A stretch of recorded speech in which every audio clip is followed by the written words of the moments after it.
इंसान के पास जो होता है उसे उसकी कद्र नहीं होती है।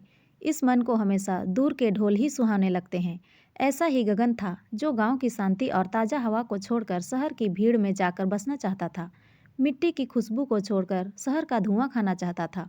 जिम्मेदारी और मजबूरी इंसान को सब कुछ करवाती है, लेकिन गगन को ऐसी कोई मजबूरी नहीं थी। घर छोड़ते वक्त पिताजी ने बहुत समझाया, हमारे पास यहाँ गांव में इतना है कि हम अच्छे से खा सकते हैं। भगवान की दया से इतना हो जाता है कि फिर तू हमारा एकलौता बेटा है। हम चाहते हैं कि तू हमारे साथ ही रहे। लेकिन गगन मानने को तैयार ही नहीं था।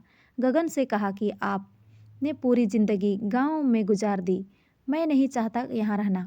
पिता ने कहा कि हमने जो भी कमाया है तेरे लिए ही तो है, और यहाँ फिर सारी संपत्ति छोड़कर तू वहाँ जाकर छोटी सी नौकरी करना चाहता है। एक बार जो फितूर सर पर सवार हो जाता है तो इतना आसानी से कहाँ उतरता है। जवान बच्चे यह भी भूल जाते हैं कि माता पिता जो बात कर रहे हैं वो सिर्फ बात नहीं, उनका अनुभव भी है। गगन नहीं माना, कहा कि अब पहले जैसा जमाना नहीं रहा है। आप लोग इतना क्यों सोच रहे हो? मोबाइल है और वीडियो कॉल भी है, रोज मैं आपको दूर बैठा दिखाई दूंगा। गगन नहीं माना और शहर जाकर एक छोटी सी प्राइवेट नौकरी करने लगा। 10 घंटे की नौकरी के कुल 12,000 मिलते थे। माता पिता को कहा कि वो नौकरी करने लगा है। पिताजी ने फिर समझाया, बेटा हमें तेरी याद आती है, घर आ जा। गगन नहीं माना, वो शहर की ज़िंदगी जीना चाहता था। गगन की माँ भी परेशान थी, लेकिन उसके पिता ने उसे समझाया कि कर लेने दो अपने मन की, कुछ दिन में वापस आ जाएगा। आखिर कब तक वो हमारे अनुभव से चलेगा, उसे भी अपना अनुभव तैयार करने दो। घर मैं जहाँ अपनी मर्जी से किया करता था, वहीं यहाँ से किसी का भी सुनना पड़ता था। 2 महीने उसने कोशिश की, लेकिन फिर गगन को अपने काम का बहुत ज़्यादा लोड रहने लगा। प्राइवेट नौकरी के समय का कोई ठिकाना नहीं रहता था।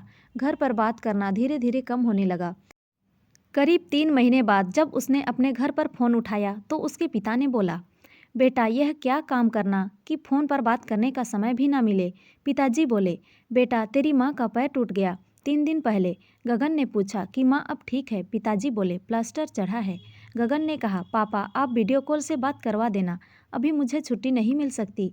गांव में ठीक से नेटवर्क ना होने के कारण वीडियो कभी रुकती है, कभी दिखाई नहीं देती, कभी अधिकतर वो सिर्फ बात किया करते थे।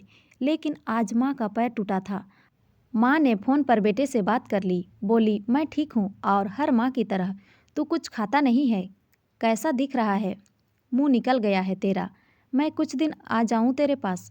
गगन अपने दोस्तों के साथ एक छोटे से कमरे में रहता था। किराया ज़्यादा और जगह कम, इसीलिए माँ को हमेशा मना करता था। जो गांव की ताज़ा हवा के आदी, उन्हें शहर कहाँ भाएगा। माँ से बात करने के 3 दिन बाद ही गगन की तबीयत खराब हो गई। काम पर नहीं गया, वही कमरे में आराम कर रहा था। कई बार घर से फ़ोन आने पर उसने उठाया, तब उसकी आवाज़ से ही माँ समझ गई, बेटा बीमार है क्या? बोला, हाँ माँ थोड़ा बुखार है। माँ ने फिर कहा, बेटा घर आ जा, थोड़े दिन आराम करके वापस चले जाना। गगन ने फिर आनाकानी की। अगले दिन गगन अपने कमरे में सोया था, तब दरवाजे के खटखटाने की आवाज़ होने पर दरवाज़ा खोलता है। दरवाजे पर उसके मम्मी और पापा थे। गगन की माँ का प्लास्टर अभी भी था, सहारे के साथ चल रही थी। गगन को विश्वास नहीं हुआ कि ऐसी हालत और दर्द में उसकी माँ यहाँ आ जाएगी। माँ तुम ऐसी यहाँ क्यों आई? वीडियो कॉल पर बात कर लेते। बेटे की बात खत्म होने से पहले ही माँ बोली, अरे आग लगे तेरे फ़ोन को, उसमें अच्छा नहीं दिखाई देता।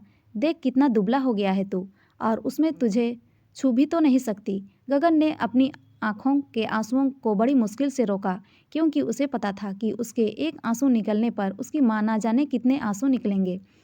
माँ बोली, बेटा तू नहीं आ सकता, हम तो आ सकते हैं, हमें किसी से पूछना नहीं होता।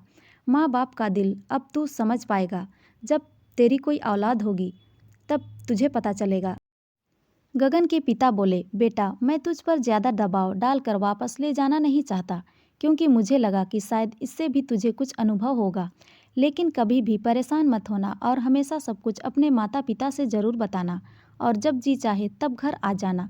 आखिर में गगन ने इन सब से सीखा कि वो कितना खुशकिस्मत है कि उसके पास ऐसे माता पिता हैं, साथ ही मजबूरी नहीं है काम करते रहने की।